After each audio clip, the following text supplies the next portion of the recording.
Okay. But the largest nugget on Hunker Creek was found at the base there by the fellow who built that cabin. Grady. Oh, yeah, it's a very rich gulch. It's not been mined up there yet. Is it the same crystal? I don't know. I'm wondering if it is. Yeah.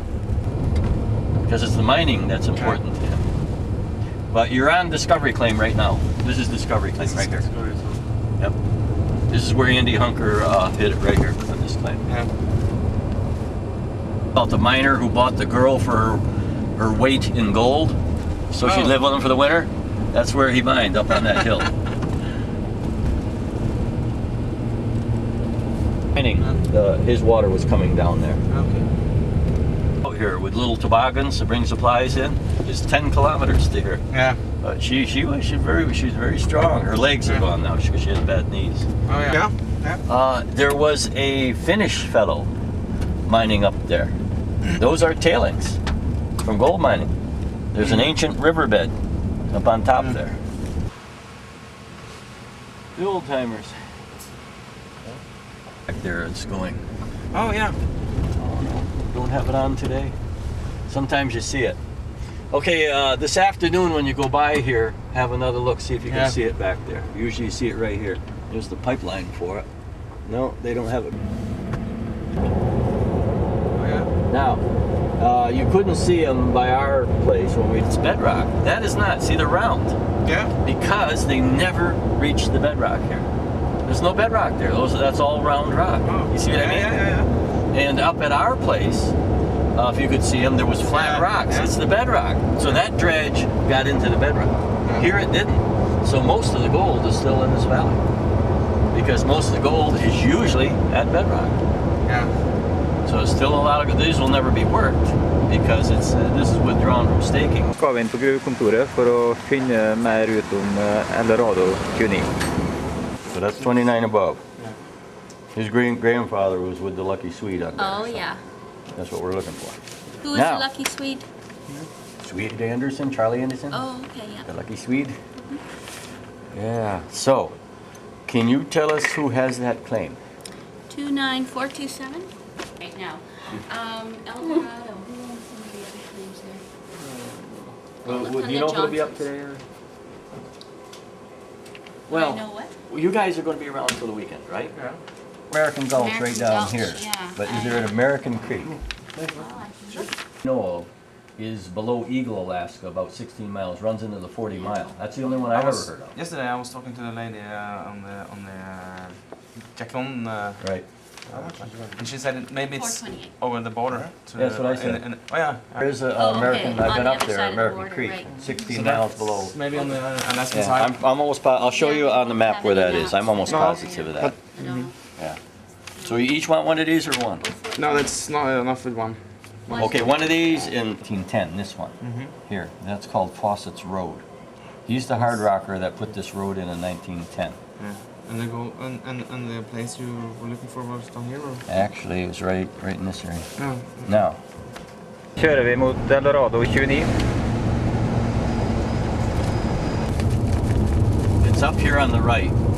There was a German fellow came here. He was a nice fellow, tourist. He wanted to stay here.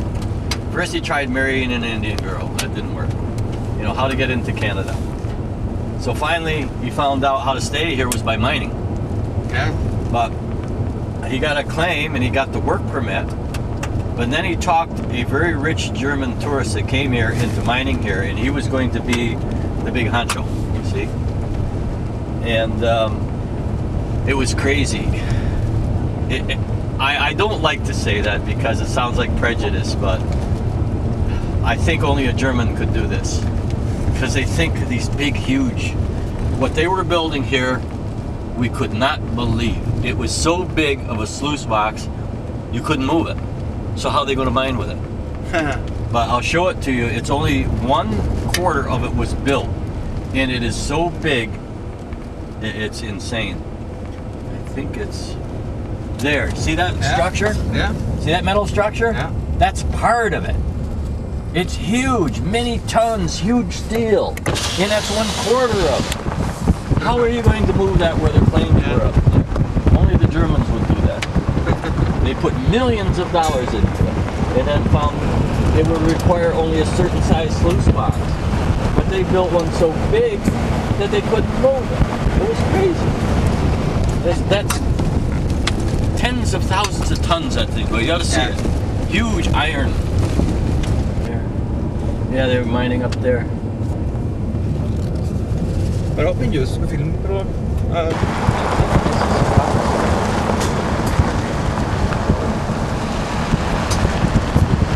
Very rich too, of course. Mining.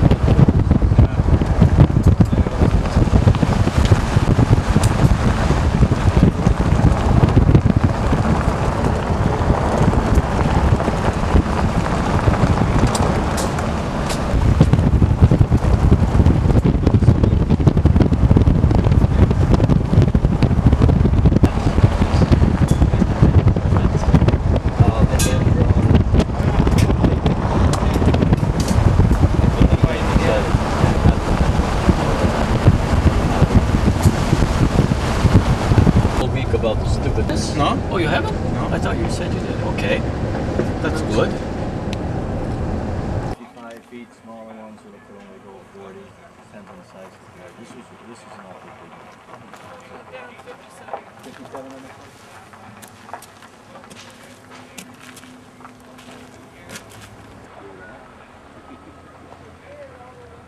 Yeah. They didn't have the safety standards back then. It was like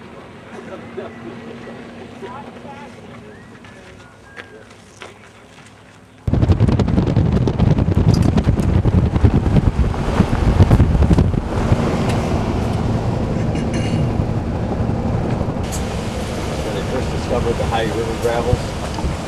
Discovered things way over there.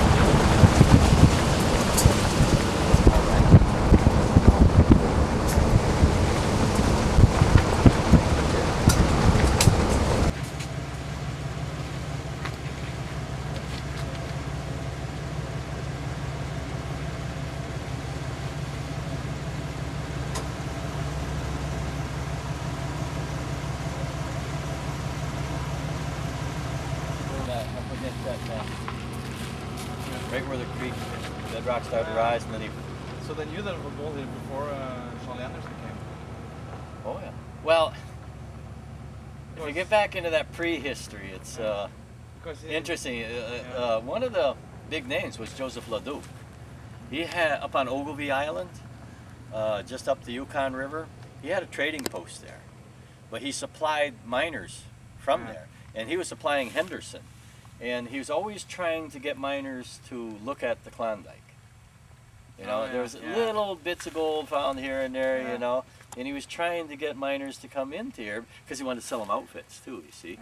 And he outfitted Henderson. Henderson was over on Gold Bottom, on Upper Hunker. And he found enough gold to mine there. He told Carmax about it when he visited his camp. But because Carmax was friends with the Indians, he had 2 Indians with him. Henderson gave Carmax tobacco, but he wouldn't give the Indians tobacco because he was prejudiced against Indians, you see. And so they came over here hunting and were camped here. And but Carmax always looked at himself as sort of a prospector, you know. And there's various tales who really found it, whether it was one of the Indians or Carmax who first discovered it, who knows, you know. But they found the gold here, you know, and that started it. They were just hunting here.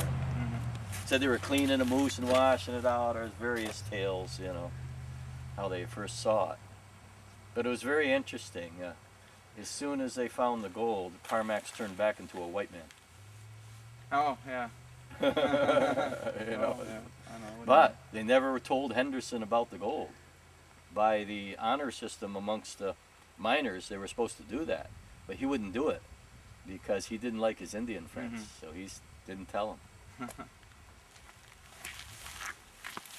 This is Skookum Hill and all those. Oh man, the gold here was unbelievable. It was just laid in layers. Yeah. Got some it's incredible right here. Some big nuggets up here. Yeah. In 1902, the biggest nugget was reported at 86 ounces, found at 37 Eldorado.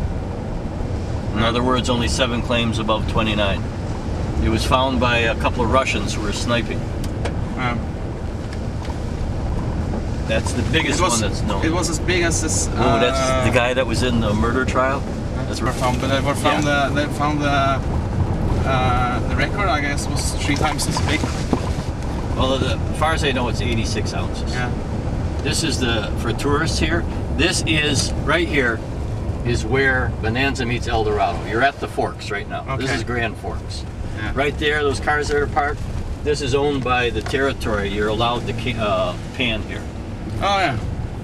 So everyone can pan here. Yes, it's a free panning area. Where you get the best dirt for panning is out over here. So you can go there and Yeah, catch a lot of them. people don't know that. They think it's in the creek. You go over that hillside there, you get the best stuff. All right now, this is Eldorado Creek. Ja, da er vi på Eldorado. But you see what I was talking about? There is a public road here. They can't stop you from crossing this road. So the Yeah. KVA was a little bit too, you know what I Yeah. mean? Too rough with you. No, but what they said was probably because they would like us to pay the money and go with them. Who knows? I don't know. Who didn't know how to, you know, they like to warn you about not interfering with the mining operations. You know what I mean? If somebody's there in the sluice box and they're working, they don't want you to go near that, you know, with good reason. But they should have explained it better, I think. Yeah. A balance, how they explained it.